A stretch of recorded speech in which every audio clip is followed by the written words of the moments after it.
As I'm sure you'll appreciate, we've got some housekeeping questions for you. First of all, Liam Coyle's the most important one.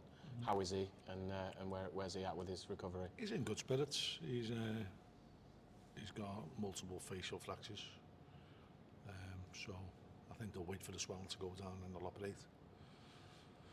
And knowing him, he'll want to play as soon as, but you know he's got to be careful with that. So we'll just monitor him, see how he goes. Terrible injury to have. Yeah. I've had it myself, so I know the extent of it, I know how it feels. But I know the type of character Liam is, and that won't put him off. Sean McConville was sent off against Bolton.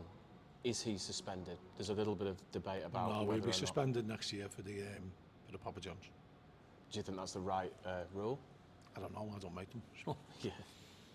It's good to have him available, though. Yeah. Tommy Lee's hearing. Have you heard anything? Are you expecting to hear anything? We'll hear something today, I would imagine. You don't want to lose your top scorer, do you? Well, you just have to deal with whatever we get told. In terms of squad fitness, I know Matt Lowe's been training with the team, hasn't he? Warming up with the team. How close is he to a first team return? Yeah, I'm hoping he'll play some part on Saturday. He's been champing at the bit to get back in, and you know he's worked hard at his rehab, and I think he's glad he's got to the bottom of the problem that was plaguing him at the start of the season. A fillip for you having a striker back in the picture. Very much so, yeah. What are you looking for now in the remaining fixtures? I suppose it's all systems go to try and stay in League One. What do you need to see from your team? Well, we've still got a big prize to play for. We need to just try and eke out wins any way we can. Like to be a bit more forceful going forward, a bit more attacking, and hopefully we will be that.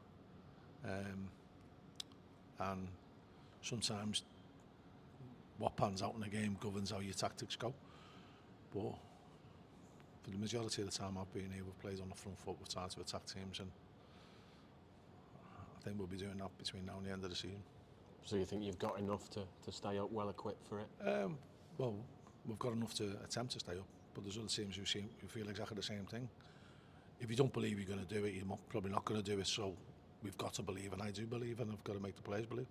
How do you see the relegation picture? Because there's quite a few teams in it, isn't there? I think there's 7 or 8 who can get dragged into it, and we are one of them. We've been in this position before, and we've fought our way out, and you know we've shown in recent weeks that we can compete. And if you can compete, you just need a little bit of luck along the way, and then hopefully a little bit of individual brilliance, either defensively or attacking wise, gets you the win, and that's what we need. You're back on the road this weekend. You've only scored 9 league goals away from home, haven't you? So that's something you'll look to improve on. 3 away wins. How do you feel about this one this weekend? Every game we play is going to be tough. You know, we're playing against the team who are in and around us. They've had a little bit of an upswing in their fortunes in recent weeks. Made a couple of decent signings in their window. And they had a good win against Bristol Rovers last week, so we treat them all with the respect that they deserve, and that's, you know, they've got good players who can hurt you, and we know we've got good players who can hurt them, so it's who you get to be most influential on the day, and it's who stamps their authority on the game on the day. And there's certain ways of doing that, and we've got to find a way to get our attacking players into the game more. 4 wins in 5 for Burton. Does it help at all that you won there 4-2 in the Papa John's Trophy in December? No, I'll have no bearing at all on it. You know, the game here was probably one of the best games I've seen at Accrington. The 4-4 game here this season. But you know, we're playing a team who then, I said that 4 wins out of 5, but last week we played a team who's had 5 wins out of 6, and we beat them. So, you know, we've got to believe that we can win, and we're going there to try and win. We're not going there to try and shut up shop and try and pinch a draw. We're going there to win.